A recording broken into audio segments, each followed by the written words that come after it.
नमस्कार दोस्तों, स्वागत है आप सभी का हमारे चैनल पौराणिक लोक पर।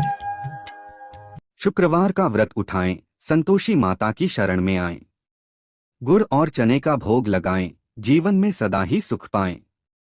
संतोषी माता की जय। बोलिए मित्रों, जय मां संतोषी। हे मां संतोषी, आप हम सभी भक्तों पर अपनी कृपा सदा ही बनाए रखना। मित्रों, संतोषी माता के चरण कमलों का ध्यान करते हुए सुनते हैं शुक्रवार व्रत की बहुत ही सुंदर कथा। प्राचीन समय की बात है, एक गांव में एक बुढ़िया रहा करती थी। उस बुढ़िया के 7 पुत्र थे, 6 कमाने वाले थे और एक पुत्र कमाता नहीं था। उसके 7 बेटों की शादी हो चुकी थी और सबसे छोटे वाले बेटे की शादी एक अति गुणवान और सुशील कन्या के साथ संपन्न हुई थी। बुढ़िया अपने 7वें पुत्र का विवाह होने के बाद अपनी सबसे छोटी बहू से घर के सारे काम करवाती, परंतु उसे ठीक से खाना भी नहीं देती थी। यह सब लड़का देखता पर माँ से कुछ भी नहीं कह पाता था और उसकी बहू दिन भर काम में लगी रहती थी। वो उपले थापती, रोटी रसोई करती, बर्तन साफ करती, कपड़े धोती और इसी में उसका सारा समय बीत जाता था।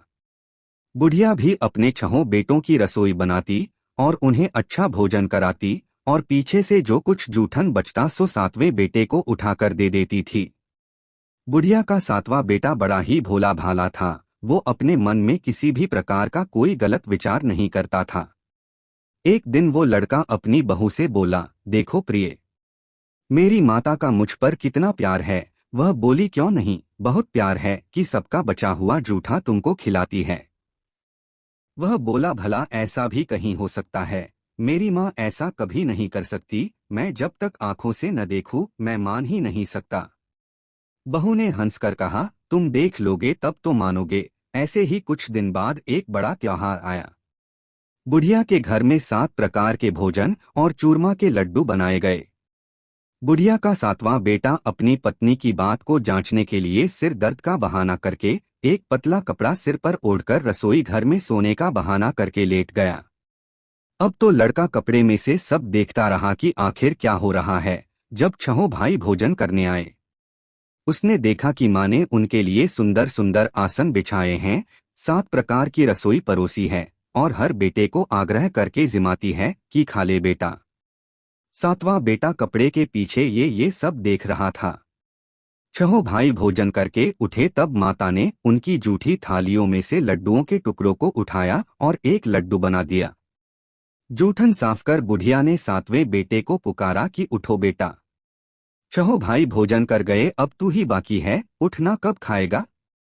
वह कहने लगा कि माँ, मुझे भोजन नहीं करना, मैं धन कमाने के लिए परदेश जा रहा हूँ। माँ को बेटे की बात पसंद आ गई कि बेटा परदेश जाएगा तो बहुत सारा धन कमा कर लाएगा। बुढ़िया ने अपने बेटे को जाने की आज्ञा दे दी और कहा कि कल जाता हो तो आज ही जा। वह बोला, हाँ हाँ, आज ही जा रहा हूँ। यह कहकर वह घर से निकल गया। चलते समय उसे अपनी पत्नी की याद आई। वह गौशाला में उपले थाप रही थी। वहीं पर जाकर वो अपनी पत्नी से बोला, हम जावे हैं परदेश को, आगे सो कुछ काल तुम रहियो संतोष से, धर्म आपनो पाल। वह बोली, जाओ पिया आनंद से, हमरु सोच हटाए, राम भरोसे हम रहें, ईश्वर तुम्हें सहाय। पत्नी बोली, दे निशानी आपनी, देख धरू मैं धीर, सुधी हमरी मति बिसारियो, रखियो मन गंभीर।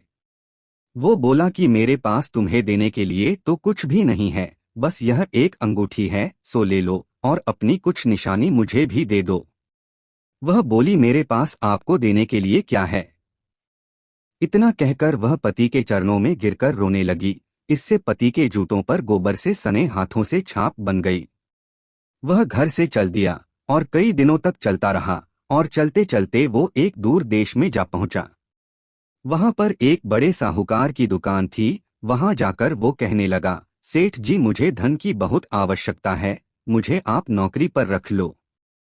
साहूकार को भी काम के लिए एक व्यक्ति की जरूरत थी, तो वह बोला कि ठीक है, रह जाओ।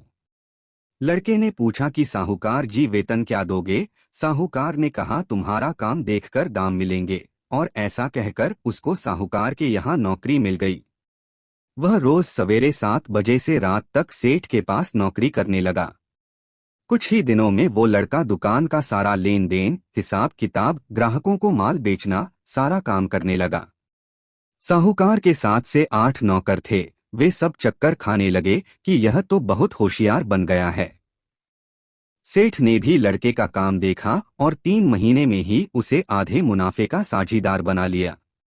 इसी प्रकार से समय बीता और वह लड़का 12 वर्ष में ही नामी सेठ बन गया। अब तो मालिक सारा कारोबार उस पर छोड़कर बाहर चला गया। संतोषी माता व्रत कथा के अनुसार अब बहू पर क्या क्या बीत रही है, सो आप सुनो। बेटे के जाने के बाद सास अपनी बहू को बहुत दुख देने लगी। सास सारी गृहस्थी का काम करवाकर बहू को लकड़ी लेने जंगल में भेज देती। इस बीच घर की रोटियों के आटे से जो भूसी निकलती उसकी रोटी बनाकर रख दी जाती और फूटे नारियल के खोपरे में पानी पीने के लिए दिया जाता, और इस तरह उस दुखियारी के दिन बीत रहे थे। पति के जाने बाद बहू पर सास के अत्याचार धीरे धीरे और ज्यादा बढ़ते चले गए। एक दिन बहू इस सब से दुखी होकर मंदिर चली गई। वहां उसने देखा कि बहुत सी स्त्रियां कोई पूजा कर रही थीं।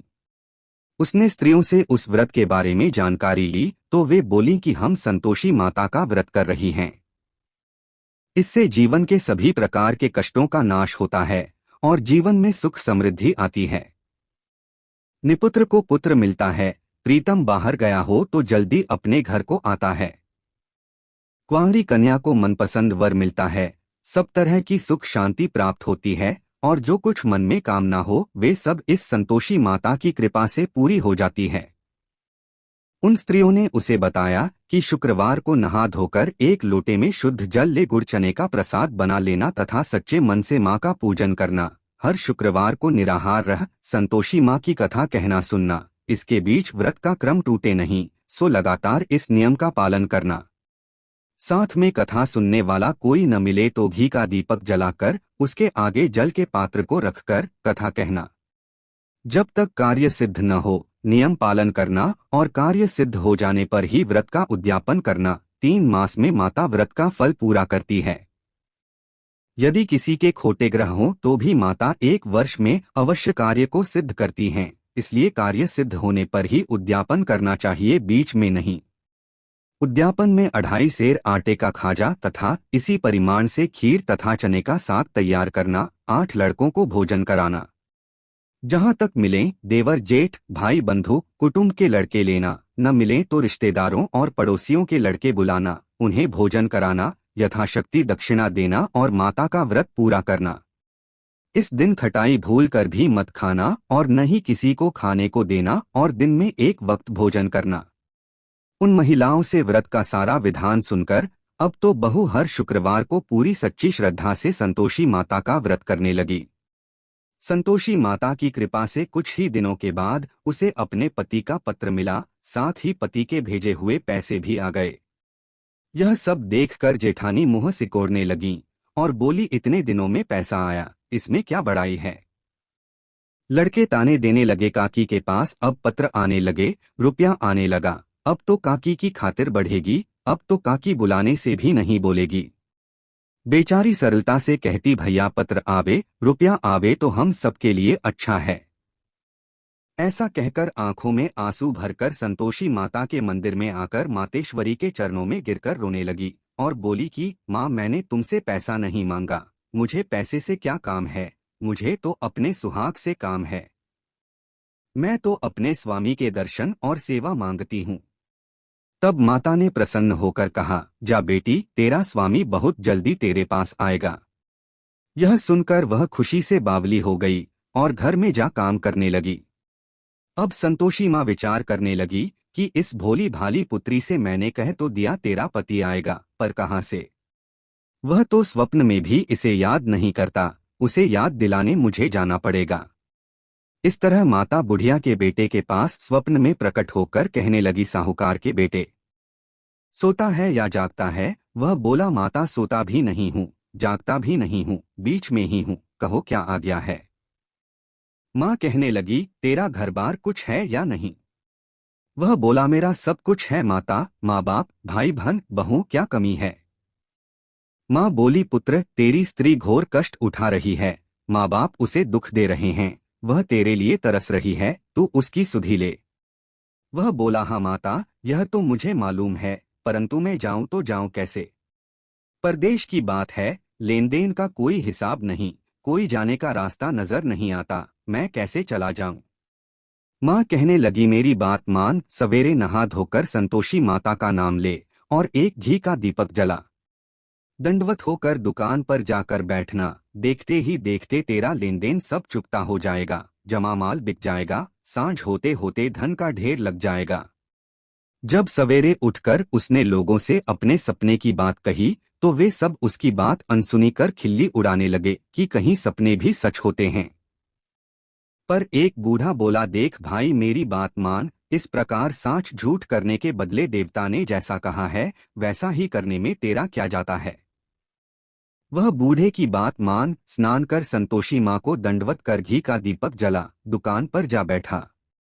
थोड़ी देर में वह क्या देखता है कि देने वाले रुपया लाए, लेने वाले हिसाब लेने लगे, कोठे से भरे सामानों के खरीदार नकद दाम में सौदा करने लगे, शाम तक धन का ढेर लग गया।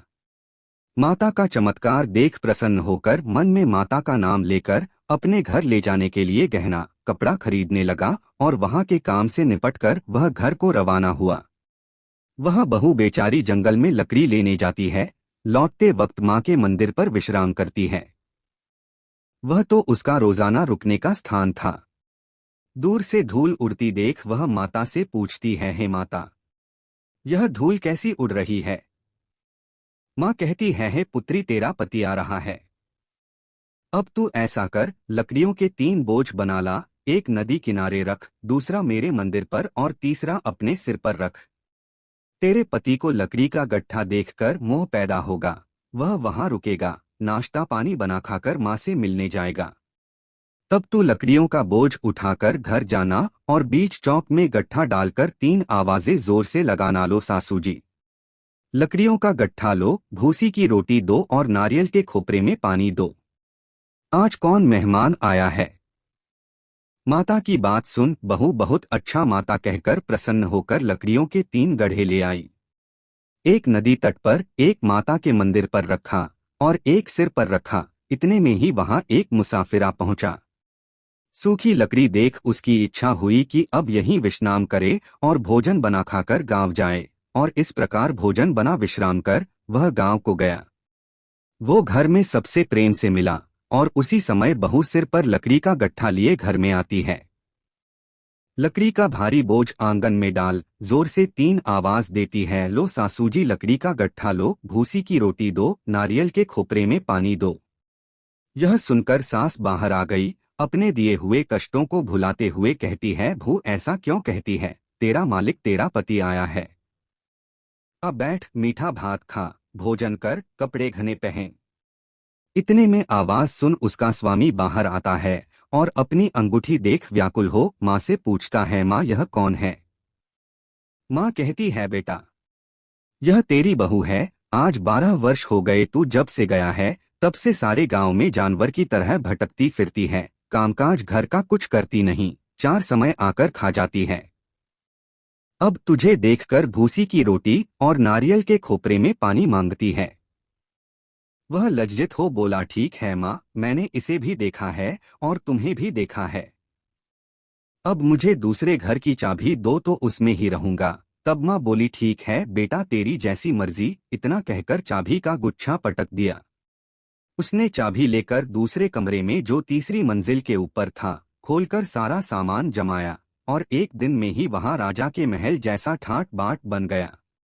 अब क्या था, वे दोनों पति पत्नी सुखपूर्वक रहने लगे और इतने में अगला शुक्रवार आया।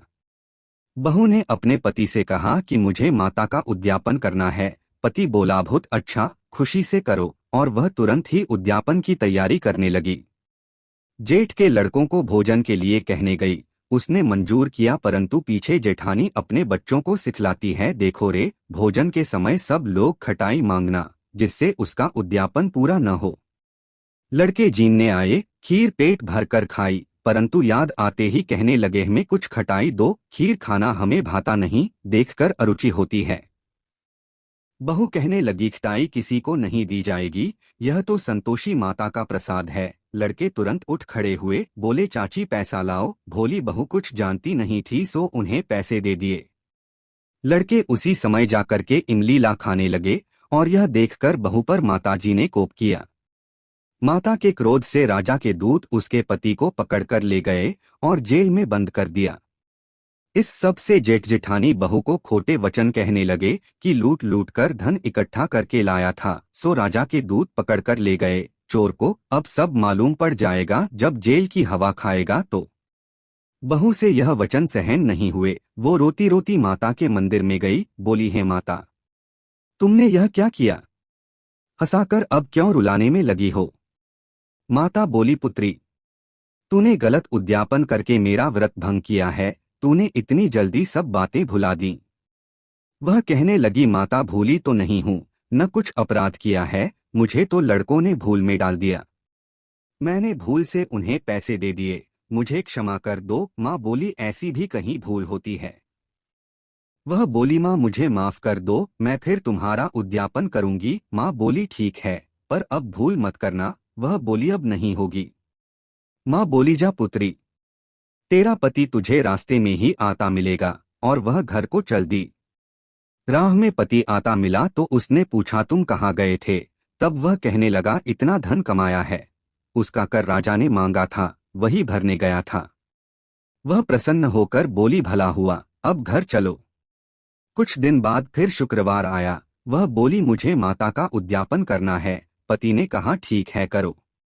वह फिर जेठ के लड़कों से भोजन करने को कहने गई तो जेठानी ने एक दो बातें सुनाई और लड़कों को सिखा दिया कि तुम पहले ही खटाई मांगना। लड़के कहने जगह में खीर नहीं खाना, जी बिगड़ता है, कुछ खटाई खाने को देना। वह बोली खटाई खाने को नहीं मिलेगी, आना हो तो आओ। और ऐसे वह ब्राह्मणों के लड़के बुलाकर भोजन कराने लगी। यथाशक्ति दक्षिणा की जगह एक एक फल उन्हें दिया और इससे संतोषी माता प्रसन्न हुई।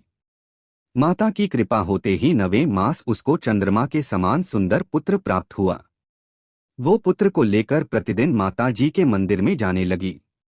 माँ ने सोचा कि यह रोज आती है, आज क्यों न मैं ही इसके घर चलूं, इसका आसरा देखूं तो सही। यह विचार कर माता ने भयानक रूप बनाया। गुड़ और चने से सना मुख, ऊपर सूंड के समान होंठ, उस पर मक्खियां भिनभिना रही थीं। दहलीज में पाव रखते ही उसकी सास चिल्लाई देखो रे, कोई चुड़ैल डाकिन चली आ रही है, लड़कों इसे भगाओ नहीं तो किसी को खा जाएगी। लड़के डरने लगे और चिल्लाकर खिड़की बंद करने लगे। यह सब बहू रोशनदान में से देख रही थी। प्रसन्नता से पगली होकर चिल्लाने लगी आज मेरी माताजी मेरे घर आई हैं। यह कहकर बच्चे को दूध पिलाने छोड़ देती है। इतने में सास का क्रोध फूट पड़ा। बोली रांड इसे देखकर कैसी उतावली हुई है जो बच्चे को पटक दिया। इतने में माँ के प्रताप से जहां देखो वहीं लड़के ही लड़के नजर आने लगे। वह बोली माँ जी, मैं जिनका व्रत करती हूँ यह वही संतोषी माता हैं। इतना कह झट से सारे घर के किवाड़ खोल देती है। सबने माता के चरण पकड़ लिए और विनती कर कहने लगे हैं माता, हम मूर्ख हैं, हम अज्ञानी हैं, पापी हैं। तुम्हारे व्रत की विधि हम नहीं जानते, तुम्हारा व्रत भंग कर हमने बहुत बड़ा अपराध किया है। हे माता, आप हमारा अपराध क्षमा करो। इस प्रकार माता प्रसन्न हुई और सभी को आशीर्वाद दिया। माता आपने बहू को जैसा फल दिया वैसा सबको देना। जो भी भक्त माता की यह कथा पढ़े उसका हर मनोरथ पूर्ण हो। तो बोलिए प्रेम से संतोषी माता की जय।